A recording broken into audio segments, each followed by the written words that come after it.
Hey guys, Billy Ray here. Welcome back to the garage. Thanks for joining me. You may have seen me on a different channel. Just without going into big details, I screwed that one up. Yeah, I started playing with buttons. I started trying to figure out some stuff, and I lost that channel. And there's no going back. Once you lose the channel or delete it, I couldn't find a way to recover it. So that was my fault. So anyway, moving on, this channel here, I will continue from where I left off on the other one. So hopefully some of my, viewers or subscribers will find this one, okay? And they'll be kind of caught up. But if you're new to this channel, then or if you're everybody's going to be new to this channel, I guess, because this will be my first video. But if you never went to my other channel, then I'll make sure I catch everybody up when the next time I do the next deal I'll be showing. If it's something I've already started on, I'll recap a little bit because I didn't save no videos or anything, so there's no rewinding it, right? So anyway, that's what happened there, and totally I did it. It was my fault. Okay, now. And I did change the name. I've been Boss Performance since 1988, all the way till actually to date, because some people still call me that even today. All right. I mean, when I was doing a lot of racing through the 90s and stuff, all of my cars always had Boss Performance on it and everything else, and that's what my shop was. So I decided just to go ahead and be that. Now, today, what I want to talk about is one of the things I left off doing on my old channel, and that was the Ford 302 E7 head. Okay, and I'll show that here in a minute. We were flooring it on the flow bench, and it was a kind of a cool deal. We flowed it, of course, in stock form, and also didn't even clean the head as far as we cleaned the head as far as oil and stuff, but we didn't really get the carbon all out or anything because we kind of kept it in running mode. Okay, so we flowed it, and we got a number. And then I removed the air injection for the smog, okay?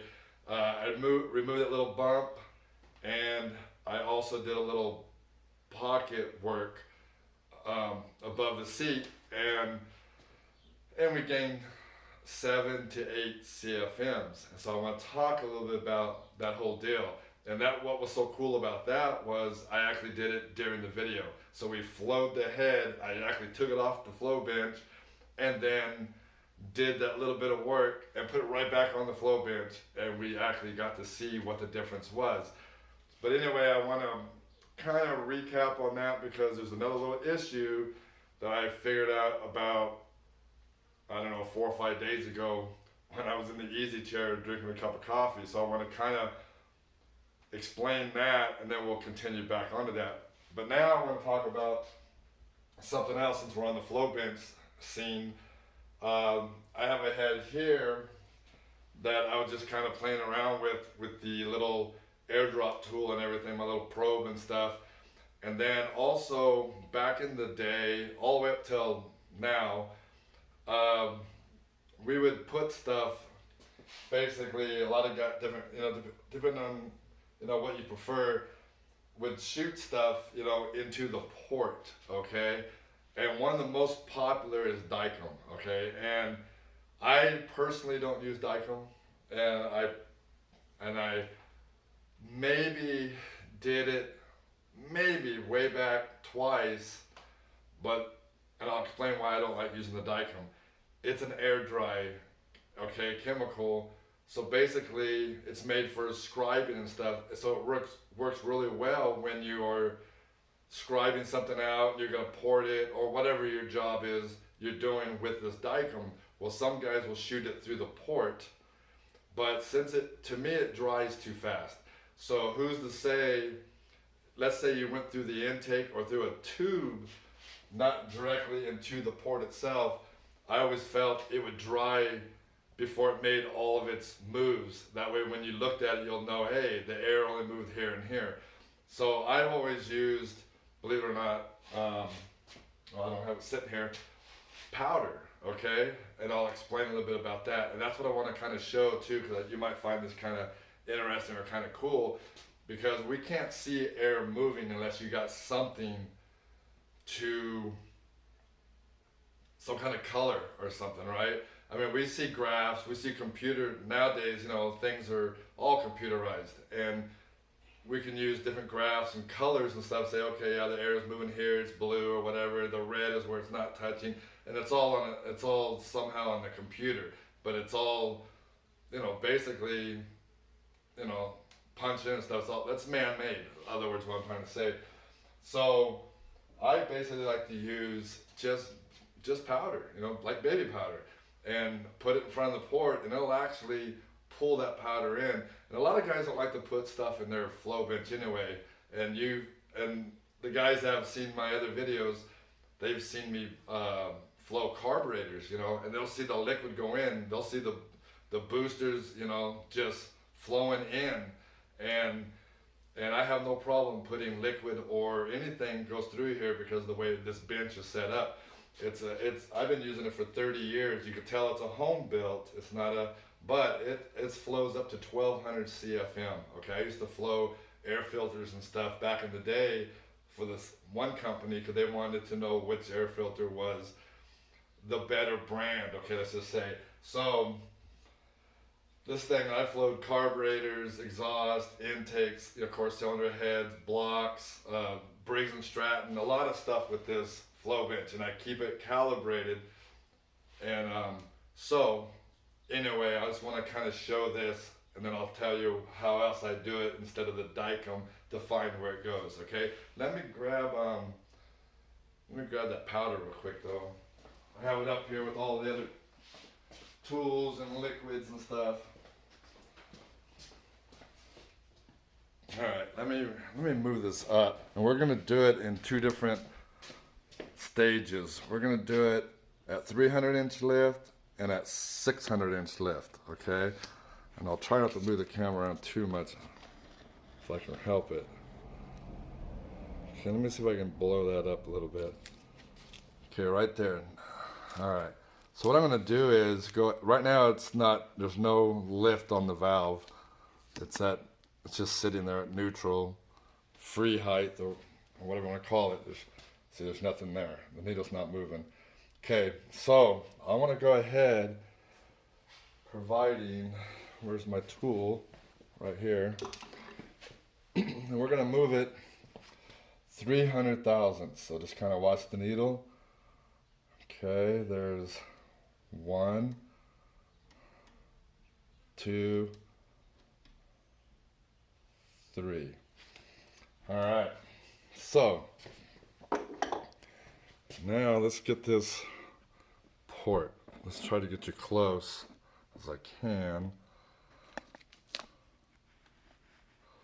I ordered a new little tripod thing, so it's supposed to be a really cool one, and I got an old broken down one right here I'm using.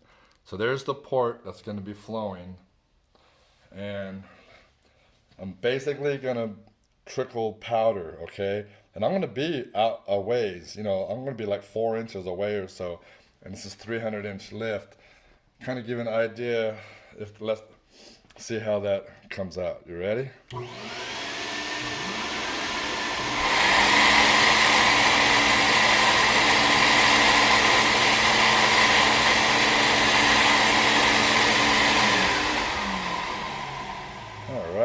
That was kind of cool. Now we're going to move it to 600-inch lift. Let me just go ahead and raise this back up. A little bit of a glare in this angle, but that way you can just kind of count with me. So there, that was 3, 4. Let me move this over here. That way everybody gets to see. So that was 4.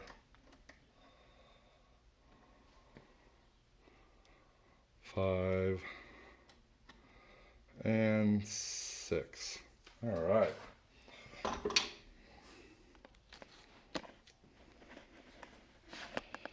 Yeah, I was playing with the little velocity tube or the airdrop tube, whatever we want to call it. I used to call it a velocity tube, and then I have no name for it now. but it's where we find air. So anyway, that's 600 lift. Let's just see how it looks. All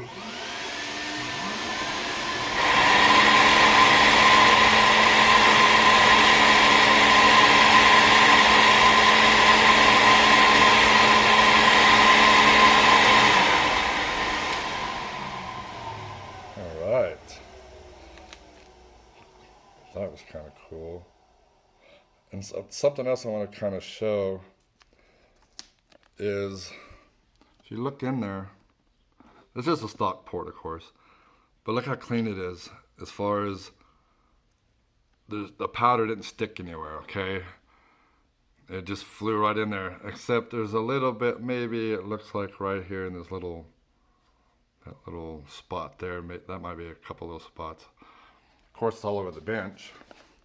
Now, the E7 head, well, let me finish my little talk on this one about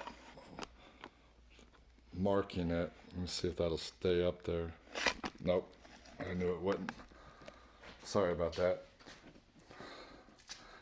Let's get over here. All right. All right, so anyway, instead of Dicom, what I've always done is use the powder, but I spray WD-40, okay?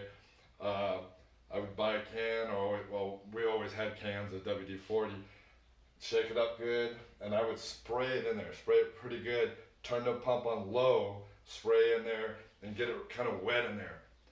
Okay, then I would do what I just showed, but I would go through an intake manifold or through a tube, because I didn't like to really do it directly on. Okay, so I would go through a tube or through something that I have a distance. Excuse me. So then, after I do that, I can take the head off the machine, and it'll actually show it on the valve. You'll see powder in all the spots that it actually hit, and there'll be a lot of spots I don't see it at all, just like the Dicom trick or theory. But I just feel, and what I might do one of these days is do a Dicom, see where it hits, and then do a powder, and let's see if it hits different. There's something I just thought of right now. We can always try it that way, because I always felt that stuff dries too quick. So powder is gonna go, it's so light, it goes anywhere, and it's gonna stick to that WD-40. Okay, now, so that's what I do there in that case.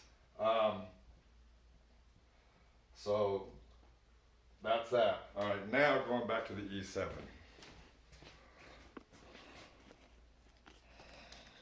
Okay, I'm gonna go ahead and just kind of pull this out of here. Okay, here's the E7s we were working on. The port, as you can see, are bone stock. You can still see carbon in them, okay? And that's how we float them. Except, here's the little bump I removed, just like that. I even left some of it. I just kind of moved some of it. Then, I to that valve there, of course, but then I just went in there and just machined it a little bit like that. Okay, that's all I did. And then I just kind of hit it with a 45 on top, stuck the valve back in, and got 7 to 8 CFM. All right, now here's what I wanted to talk about about what kind of bummed me out a little bit. Oops, sorry about that. Is, put this back up.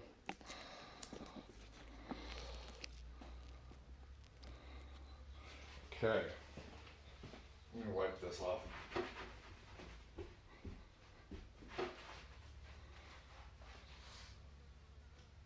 I always think visual stuff is pretty cool when you see it. Okay, here's what I want to bring up. Oh, I could have left the camera out. Okay, this here is your flow rates, okay? Different orifices inside the machine. And you can turn this. And I always calibrate the machines before I start doing a cylinder head that I'm going to be doing. I always double check the calibration. Well, when I calibrate, I use higher numbers, okay? Now,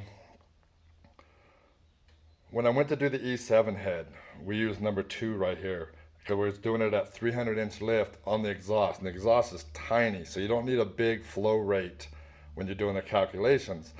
So after I had this needle on these higher numbers and I checked the calibration, then I moved it to number 2 so I can start doing that E7 head.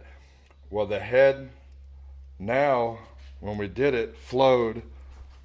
And like I say, some of the guys that were on my other channel will remember this, if they find this channel, of course. Let me move this back up. Okay, so when I flowed that E7, that little exhaust port at 300-inch lift, it flowed 129.78. Okay, and that was cool. And then I knocked off that little thing, and I found air with the air tube, and we actually found some air. So, oh, that was good, because we had no air in front of it. Then I did that little bulwark that I just showed you.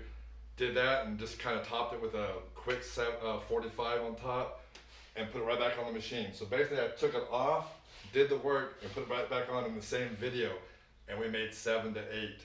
Okay, here's the deal. When I moved this from the higher numbers to the number 2, it came off of it detached, let's just say, and didn't move the orifice all the way. I was drinking a cup of coffee in my easy chair 4 or 5 days ago, and I was thinking about that head, and I was thinking, you know, I've been flowing for 30 years, and I've flown lots of different cylinder heads, different makes, different everything. I mean, a lot of stuff went over this bench. Well, I didn't believe that that port could have flowed 129 at 300-inch lift. Got me thinking, so I came out here and investigated, and that's what I found. So it was using a higher flow rate because it didn't pull all the way over.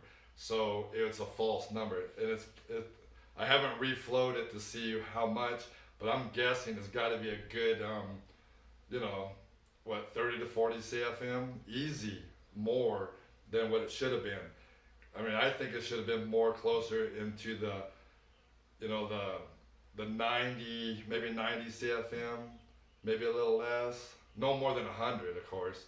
90, 95, 85. That's where it should have flown. But now I've already got all that machine part done, so I'm gonna put it back on the machine, and we're gonna start from right there and see what that flows with that little bit I did before we start doing anything else to it. Because our whole deal was to do a step at a time to see what we can get at the low lift. I mean, a lot of guys, all they want to do is work on high lift, but I like working on low lift. And remember, you're on low lift twice as much as you're on high lift. You know, you got a backside and a front side. Let's just say, you're on low lift a lot more than you're on the peak. The peak, you're just there for like that. So I like working off of low lift. On a lot of my combos, I build off low lift, and I try to get the flow number to what we want for the lift of your cam or the valve lift you're actually working with. So you might have a head that you want to flow 700, but you might only have a 690 lift or a 590 lift, let's just say, cam. Then that's what I want to work on, is that 590, not that 700. And I've talked about that in other videos and to other people and stuff, and they kind of don't understand all the way the theory of it, but I'll get into that later. So basically, and if we can get that 300-inch lift of what we was working at and get a good number, then we know we're building up the other one. Okay, so then when you get to that point where, okay, we're only going to run a 520 lift with these little heads here, then we're almost maybe to what we want it to be with the combo. Okay, so this will be getting more in depth, with how when we start doing more of it. So anyway, I think you're going to enjoy this channel, and because I do a lot of on hands, a lot of old school. As you can see, the machines are old school, I'm old school, and it'll be a lot of tricks, and a lot of things that I did in the past. I'll show how I did my own combo stuff, my own machine work for myself with my own engines, and we'll do some myth busting also. I'm thinking about throwing in more myth stuff. Okay, so anyway, that's hopefully catches everybody up to date. And so the next project or something I already started on, I will catch you up to what we've already done to it, and then we'll go from there. And I really apologize for this because I didn't catch it, and I should have caught it that day. But man, we were on a roll. We were just having a good time. So my mind wasn't focused on this coming off. So then I want to apologize for that and for me being stupid and start hitting a bunch of buttons and losing the other channel. So anyway, hope you guys all be safe out there, and I'll see you tomorrow. Thanks, guys.